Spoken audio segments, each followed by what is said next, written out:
একদিন রাজা দশরথ যুদ্ধক্ষেত্রে গিয়ে তার আঙ্গুলে এক বিরাট ক্ষত হলো। সেই ক্ষত কত ডাক্তার, কত বৈদ্যিক, কত হাকিম সাহেব এলেন, কিন্তু কেউ ঠিক করতে পারছে না বাবা, কেউ ঠিক করতে পারছে না। তাই রাজা দশরথ মনে মনে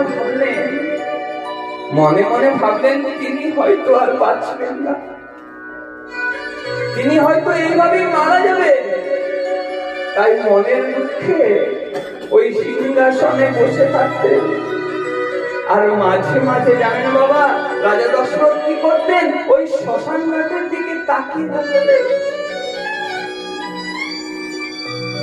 আর কি করতেন জানেন, ভাবতেন, দেখতেন ওই শ্মশান ঘাটে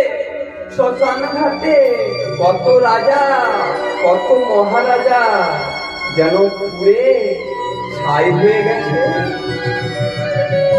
রাজা দশরথ মনে মনে ভাবছেন, তাহলে হয়তো আমার শেষ পরিণতি ওই শ্মশান ঘাটে পুড়ে ছাই হয়ে যাওয়া। এই সময় হঠাৎ একদিন এক হাকিম সাহেব এসে রাজা দশরথকে বলেন, মহারাজ,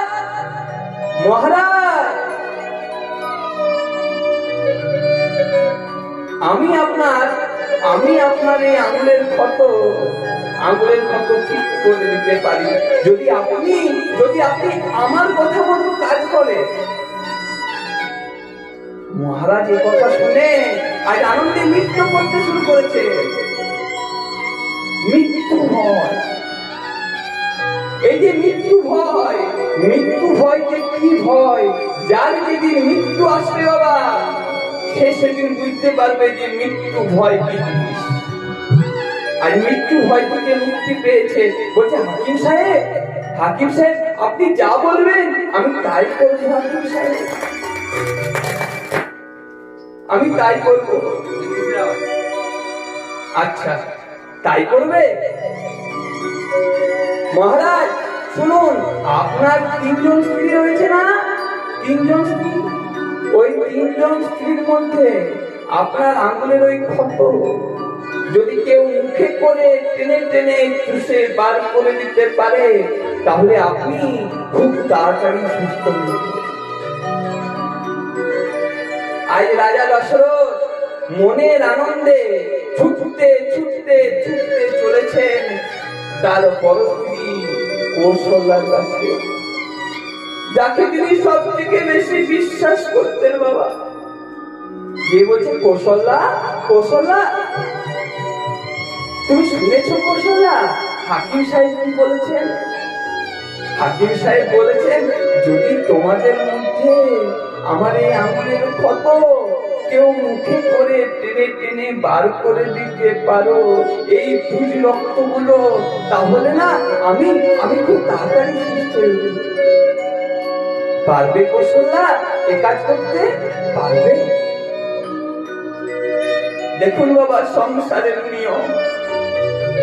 কৌশল্যা চুক্তি করে দাঁড়িয়ে আছে, কিচ্ছু বলছে না, চুক্তি করে দাঁড়িয়ে আছে। আর রাজা দশরথ মনে মনে ভাবছে, এই হয়তো হ্যাঁ বলল, এই হয়তো কৌশল্যা বলল, হ্যাঁ স্বামী, হ্যাঁ আমি আপনার আঙুলের ক্ষত, আপনার এই দুই রক্ত মুখে করে টেনে টেনে চুষে বার করে আপনাকে ঠিক সুস্থ করে দিল। কিন্তু বাবা, যখন সে মুখটা খুলল না বাবা, যখন সে বলল, তখন কি হলো জানেন? আজ কৌশল্যা বলছে, স্বামী তুমি আমার পতি, তুমি আছো তাই তো আমি আছি, কিন্তু ছিছি স্বামী, এই জঘন্য কাজ আমি যে মুক্তি করতে পারবো না। রাজা দশরথ সেদিন মনে মনে ভাবলেন, আমি যাকে সব থেকে বেশি বিশ্বাস করতাম, সে আমার সঙ্গ দিল না। আজ কৌশল্যা কি করলো জানেন? কৌশল্যা রাজা দশরথের ওই বিশ্বাসকে যেন গলা টিপে সেদিনই ওখানে শেষ করে দিল। রাজা দশরথ নিরুপায় হয়ে ছুটতে ছুটতে চলে গেলেন তার ছোট স্ত্রী সুমিত্রার কাছে। আর সুমিত্রার কাছে গিয়ে বলছে, সুমিত্রা, তুমি শুনেছ সুমিত্রা, হাকিম সাহেব কি বলেছে?